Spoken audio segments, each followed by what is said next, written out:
Well, here we are. We've had a wonderful open mic, and now we have an incredible feature to bring us the wonders of their soul and mind, heart. Ashia is a storyteller, environmental educator born and raised in Denver, who recognizes that place as being unceded territory of the Arapaho, Cheyenne, and Ute peoples. Writing as a queer Black femme, Ashia works to preserve, interrogate, and imagine how the Black diaspora has shaped and continues to shape land stewardship in the Western Hemisphere. Ashia has been published in Sierra Magazine, Atlas and Alice Magazine, the Journal, Sage Magazine, Them, Us, and the Hopper Literary Magazine, among others. Ashia released a first chapbook, We Bleed Like Mango, in October of 2017. Their debut full-length poetry collection, Heirloom, will be published in spring 2023, which is like, right, and there it is. See, we planned this. So good to have you here. So good to have you here. It was just like so good to have you here. Thank you so much, Dan. For folks who didn't know, I like Sacred was my first Bay Area pick ever. Um, and that was in 2018, which was really, really cool. I was very much a baby, very much a novice at that point, and Dan took a chance on me and just welcomed me, which was so nice. And it's just, yeah, it feels very full circle to be back here again. My book, Heirloom, just came out last Tuesday, so it is still very fresh. And it's available for purchase if folks want. I think it's also going to be available. I'm based in the East Bay, so it's going to be available at Pegasus Books. I will also be reading at Bird and Beckett next week on Thursday. So hope to see some of y'all there. But thank you so much for having me, and I'll get into some. Oh, also recently learned that I am one of the Museum of the African Diaspora's poets in residence for Paul 2023. So very excited to be spending a little bit more time in the city as well. So I'll go ahead and get started. All of the poems that I'm going to read tonight are in my collection. This one is called God Save the Forest. I didn't intentionally spurn the forest. Rather, it became another question of Southern belonging I didn't have the patience to unravel. Must have been when the little white kids next door asked if we wanted to play cowboys and Indians, and all I could think about was the split in my conquered DNA that stood on both ends of the chastening rod. Or maybe when a man held a shotgun to the back of a good man's head while we were out in the field asked, "Whose land do you think you on, boy?" Neither of ours. We just learned to love it because it granted us some semblance of peace. My cousin says he has encountered poisonous snakes in the Panamanian jungle, and this scared him less than doing research in the deep south. Snakes are usually more frightened by you than you are of them. Same goes for white folks, but Lord, how I prefer a fang to those trigger fingers. I didn't intentionally spurn the darkness until they claimed ownership of that which once sheltered us. When all that was hunt and run soaked my endings in bloodlust through this violent cat and mouse condition. The inherent trickery of my blood begged me to stay grounded when all I could imagine was flight. The voices in these woodlands are alive with a vengeance. Maybe this is why white people fear the dark and what it holds. We marvel at its ability to hold. Call it semantics, a cultural linguistic loophole, our right to something. Abuela weaves together sweet tales about the backwoods that were once hers, long after the plantation manifestation made a mockery of her inheritance. The trees held their secret with rope and flame, but I can't help but envision my abuela laughing, running not from any one thing, but towards the witching hour our foremothers once found refuge in. Mississippi is a graveyard of all my kin's wildest ambitions. We played pretended Americanness until it felt real enough to sink into, until it didn't defend us from the light, until the Superfund affliction reminded us of the well-earned savagery in our marrow. I flee from what my ancients trusted, and isn't that the most heart-wrenching betrayal of my blood? To deny myself access to the blackest parts of this earth. My great-great-great-grandmother's phantom footsteps litter the ground like dead leaves. Lineage always returns to an ill-understood trauma of existing in between shadow and soul.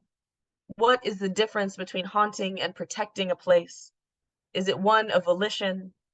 The wounds down here are older than the flesh that displaced them, but the twilight reminds me that we could feel whole yet. Black people in the South breathe life into dark and call it home.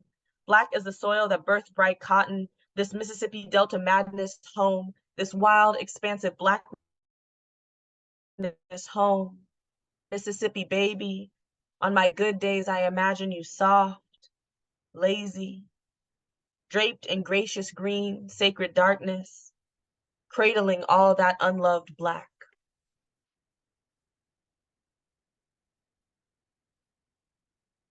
So this second poem, someone read a 420 weed poem and it inspired me to read the 420 weed poem that's in my book. And so Mickey Blanco is a queer rapper who I really love. I just find their music very compelling. And they have a song called The Plug Won't. And so this is a poem named after the song by them called The Plug Won't. I grease myself with lip gloss and lotion. Perhaps a little blush will conjure color courage to go sit in this man's Honda for the third time in 2 weeks. The weed man is the only man to ever see me with my scarf on. I dip and toe a green line. The intimacy of purchase lingers want on my lips. Yes, this too is heady. In the evening time, I upcycle heartbreak, try on a new facade of sexy cool meant to bring back bliss. Eyes low, I coax memory to rewrite itself through a wrapped fatty and weighty conversations like, did you know so-and-so died? Ash fell from the sky when he didn't deserve. The doctor says rent is up another 175, so let me get a half ounce of anything that will pull my mind back from the brink of no return. Eager to oblige, Weed Man hands me a bag of indigo to evince a night sky from beyond my wildest emptiness. Both of us Black and hustling, rife with dreams of soulmates evergreen. This be an elegiac alliance, heartache notwithstanding. He beholds my blessings everlasting. Lovers come and go, but this is something sacred. I don't know where my paycheck ends and his begins, but I love the idea of being tethered to something. I'm a shapeshifter eroded by grief. Render my tenement hollow. Let the fullness of me idle below an unceded frontier to conquer. I call myself a before, simply ungrounded. How I began, not like this. Um, the pandemic interrupted a lot of things for me. It also really messed with my relationship to marijuana, to be perfectly honest. Because like, you know, when we were all locked in the house, I was like so bored and I was like, well, what is there to do except for like smoke weed and watch one of my favorite reality shows, Terrace House, which is a Japanese reality show. They literally just put a bunch of like Japanese singles into these beautiful houses and then they're just like live your lives and they just videotape them, but it's so interesting. And so I was watching this as I was smoking and just I don't know, like I think I'm someone who doesn't really poetry for me is a way for me to work through my emotions because I'm very like emotionally constipated, to be perfectly honest. And to have to like sit with my emotions for that long of a time was really uncomfortable for me. But I think it was also really important, considering everything that was happening and everything that has happened since. So on that note, my name is Ashia. It's spelled Ashia. And I don't know if it's like a lot of vowels or if people see it and they just get like kind of nervous when they see it, but my name gets pronounced wrong all the time. So this is a poem about my name constantly being pronounced wrong. It's called Nameless. At coffee shops, I take on a new baptism. I just want my cold brew. The jumbled pieces of genealogy settle into old dust, seeds knocked from my braids long, long ago. My ancestry choking on seawater, lost, phonetically abandoned, softened cheekbones facing eastward, always. Anytime some variation of my name is uttered, A dead slave rises from behind my ear and pinches the skin red. At the border between Zambia and South Africa, fresh. Someone pronounces my name correctly for the very first time. All that is left in the space bounded by home and history is longing. The hyphen between African American, superimposed identity. I surrender a piece of my body every time I am asked to place root. Interesting enough to inquire. All the mistakes of the Atlantic reside on my face, nameless. I'm sorry. I don't have any clean answers for you. I think the blackest thing about me are my eyes. Bless how they were taught to keep moving, to seek truth, to always greet the dawn with devotion. Uh, so as Dan mentioned, I am originally from Denver, Colorado. In Denver, I mean, most people when they think of Denver, they think of mountains. But Colorado has a lot of different biomes, and I wrote this poem as I used to do, I don't know if anybody else has done this drive before, but from Denver to Albuquerque is like such a beautiful drive. Like you see so many different types of biomes and environments and creatures. And Sandra Cisneros was a big inspirational force for me as I was writing. And so I wrote this poem after Sandra Cisneros, How the Desert Got Its Cactus. Before you became a cactus, you were a seed, black and dainty. You were a field of possibility under a moonlit sky. You were the sky. You were the joint tucked behind the pretty boy's ears, the tattooed knuckles I longed to kiss. Trust. You were the soft tufts of fur in El Viejo's ears, the lime juice covering pungent cloves of garlic Auntie used to boil for maladies from earaches to the flu. So when you learned sorrow, you were shaken, as though someone took a storm cloud and strung you up with it. Put it in your midday tea, let it simmer. You were bitter dandelion. You were messy. But we both are, so it's okay. Sometimes. Baby told me about a story about the armadillo, painted a red summer on my cheek and told me to laugh, to take my medicine. You were Colfax, home to the chin and the boot that left its mark. You were chicken bone and coyote, left to lasso the mountain and died up there. Flowers grow on your thick limbs, crucifix of the desert, transpire our dusty transgressions. Clay-stained scripture pours out of you in place of rainfall. Goodness gracious. Amen. So my day job, thank you. My day job is I'm an environmental educator with a Bay Area organization called Mycelium Youth Network. So a lot of my time is spent out in various community gardens, classroom gardens with students.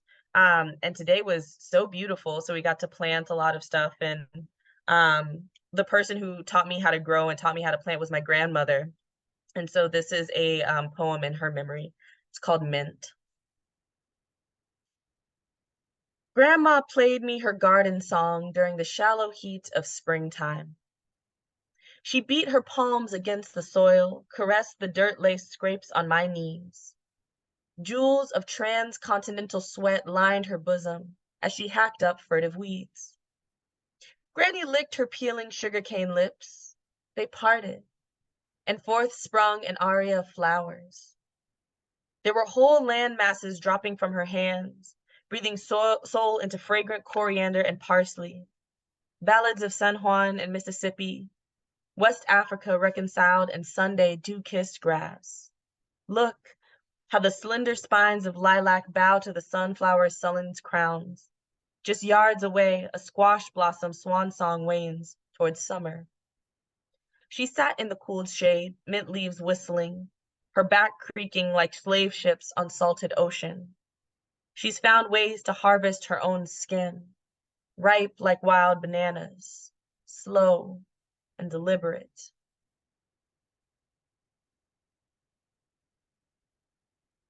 So this next poem that I'm going to read It's called Life Cycle. It's one of my favorites in the collection.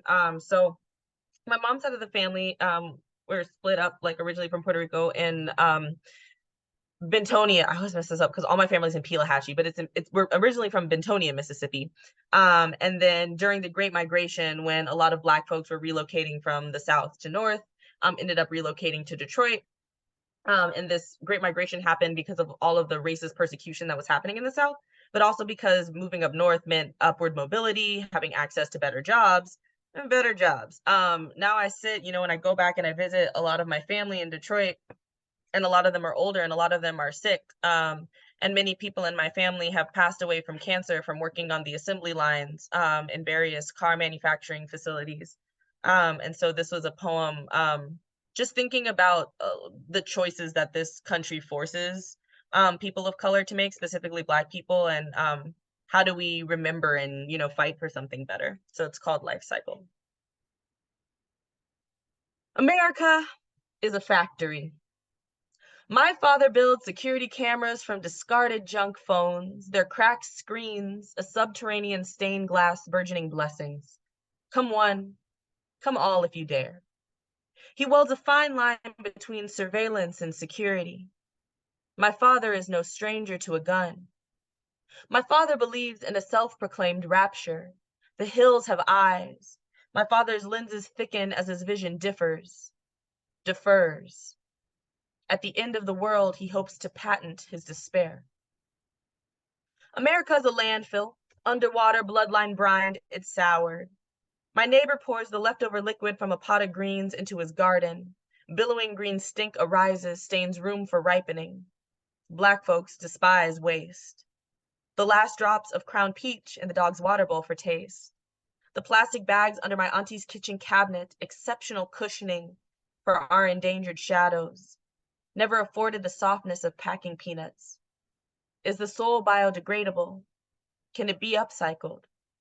At least we still have Granny's house. Wrap your apparitions in polyester coves, send them out to ocean. May they forever exist in sedimentary purgatory, floating on. In this sense, we never rest. In this sense, pollution profits. And won't these white folks come and pick up the damn trash? America is a false idol, all my people iconoclast. Look out the window at all that, goddamn, what is he protecting? Ain't nothing here ours but scraps of metal, melted all down, why don't you? Some homes are worth less than their copper pipes, this metallic stew pot boiling over. My ancestors bartered their gold teeth for green, earned heart disease and curdled cream dreams instead as the planet warms another degree. Mama says my degree won't save me. Suppose cash really does rule everything around me. I wonder what rich bones can broth a new vanguard. America is a malignant tumor. Oh, how I long to capitalize this intrusion in our collective heartbeat, beating away at the floorboards of good sense until the spirits rattle around pushing daisies. Memory stinging nettle unsilenced. Watch the good earth reclaim clunkers for cash. Nostalgia makes a mockery of present. The open-faced sores on my uncle's knuckles attribute to this nation's success. I won't bullshit you. He reeks of burnt sienna and ember. It all reeks of pyrated pyrite, fool's gold. I talk too much about my grandmother's hands because they threshed this country. Great migration granny, built for tough. A gorgeous ghost gnarled into graphics. Look closely. You can see flakes of calluses soldered to your car's lithium battery. I talk too much about my grandmother's hands because they became cracked by bleach, ammonia, everything meant to whiten and purge bacteria. She passed down her genealogy of anguish, lead hardened blood, black lung coughing up embattled blues. Wasn't the Tin Man once chopping through scorched earth too? My gut is filled with vengeful microorganisms. Today and every day beyond grief, I throw my grease against any surface in need of shine. America, define yourself a country exactly. My offering, a knotted bellyache of sadness born beyond a destined horizon manifested. The embers of our lost selves tumbling across the West Coast. Even the mountains seem to collapse with sadness. The spine of the uninherited earth curved like that of a funeral wailer. An assembly line aggravating access. All that rust corroding our good sense. Riddle me this. How can I be well when my lawn is forever burning? Wow, that's, oh, Thank you. Thank you. Thank you. Yeah, I will read one more poem. I'll close this out with a little bit of a happier one. This one is a love poem. A little backstory for this one. So, I was in Yosemite is always burning in the summer. I remember there was one time I was doing some research in Yosemite, and our guide was like, "You have to stay packed the entire time in case we have to evacuate at any moment." I was also like head over heels in love with someone who was in my cohort. And so this was a poem just about like the weird like proximity of the fire and the fire that I guess was brewing between us. So this is called Obad for Rosemary Eggs. In a shared kitchen, you made me rosemary eggs, following a sun salutation of hungry lovemaking. I watched the golden yolks pop under your gentle pressure, center overflowing into margin, eager to fill the blackened barrier of a cast iron pan with undeniable yellowness. I wanted to burst like that, give way to my most sumptuous flavor, persuaded by good heat, your thumb's fern kindness releasing the dawn. For you, I would be desperate, yoked, runny. Darling with California eyes like wildfire, take me over. Burn my biomass to ash, fuel a stove to make eggs. Forever rosemary. Open, you say, lifting a fork to my sunrise-stained lips. And just like that, all morning glory of me unfolds. Thank you so much for having me. Heirloom is out in the world. It feels like really wild to have a book Oh, out, but unmute, thank you so ladies and much, gentlemen. Dan. Unmute. Wow. Oh. Beautiful work. I mean, I was going to say the last one you read was like tremendous, and then the one before that just goes all like that. So, incredibly intense, beautiful work. Wow. And she's our feature at La Palabra Musical this Saturday, along with Brett and Jenny Lim, and who am I forgetting? Oh, Abdul Kenyatta. So come on and get some more of her and those other folks.